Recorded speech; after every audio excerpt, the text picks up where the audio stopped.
दोस्तों, आज मैं आपके सामने किसी फिल्म की कहानी लेकर नहीं आया हूँ और ना ही आज मैं किसी ऐसी कंट्रोवर्सी पर बात करूंगा जिसे देखकर आपका दिमाग खराब हो।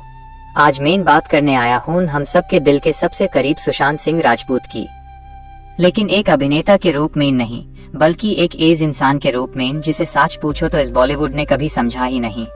आपने अक्सर देखा होगा कि जब किसी एक्टर के पास पैसा आता है तो वो बड़ी बड़ी गाड़ियां खरीदता है, नए नए बंगलों के सपने देखता है।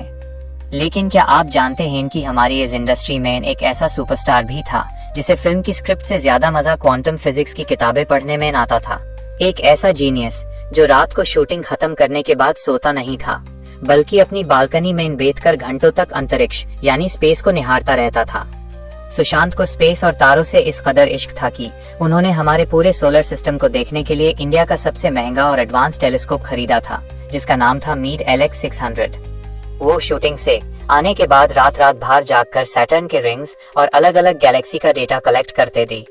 सिर्फ इतना ही नहीं, सुशांत बॉलीवुड के अकेले एज एक्टर थे जिन्होंने चांद पर सी ऑफ मस्कोवी नाम के हिस्से में अपनी जमीन खरीदी थी। लोग उन्हें अस्वाक्यूटी पागल कहते थे, लेकिन उनका दिमाग हम सबसे बहुत आज चल रहा था। उन्होंने नासा में जाकर एक असली एस्ट्रोनॉट की तरह सिमुलेशन ट्रेनिंग भी पूरी की थी। लेकिन सुशांत का सच सिर्फ स्पेस तक लिमिटेड नहीं था, उनका दिल उनके दिमाग से भी ज्यादा बड़ा था। उन्होंने अपनी एक पर्सनल डायरी बनाई थी जिसमें उन्होंने अपने 50 सपने लिखे थे। और जानते हैं उन सपनों में क्या था? किसी बेड अवार्ड का नाम नहीं था। उनका एक सपना था कि वो अपनी कमाई से 100 एज बच्चों को नासा के वर्कशॉप में भेजें जो भटक रहे हैं या जिनकी फाइनेंशियल हालत खराब है, और उन्होंने ये किया भी। उनका सपना था लेफ्ट हैंडेड से क्रिकेट खेलना सीखना, एक ही रात में 100 सिविल इंजीनियरिंग के स्टूडेंट्स को कोडिंग सिखाना और फ्री में डैश के बच्चों को एज बढ़ाना। उनका हर एक सपना इस दुनिया को बेहतर बनाने के लिए था। एक और ऐसा सच जिसे देखकर बड़े बड़े डॉक्टर्स हैरान रह गए थे, वो था सुशांत का दोनों हाथों से एक साथ लिखना। दुनिया में सिर्फ 1% लोग एज होते हैं जो अपने दोनों हाथों का बराबर इस्तेमाल कर सकते हैं। सुशांत जब एक ही समय पर अपने दोनों हाथों से अलग अलग वर्ड लिखते थे तो देखने वालों के होश उड़ जाते थे। यह इस बात का सबूत था कि उनका दिमाग किसी सुपर कंप्यूटर की तरह दोनों तरफ से एक साथ एक्टिव रहता था। वो दिमाग से एक साइंटिस्ट, दिल से एक फिलोसोफर और काम से एक एक्टर था।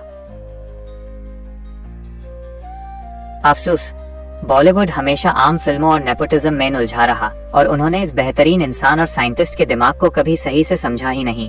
आज सुशांत हमारे बीच नहीं है, लेकिन उनके ये उनकहे सच ह्यूम हमेशा याद दिलाते रहेंगे कि वो इस इंडस्ट्री के सबसे अनमोल हीरे दा। अगर आप भी सुशांत सिंह राजपूत से सच में प्यार करते हैं और उनके इस जीनियस रूप की इज्जत करते हैं तो कमेंट सेक्शन में SSR लाइव फॉरएवर जरूरी लिखना।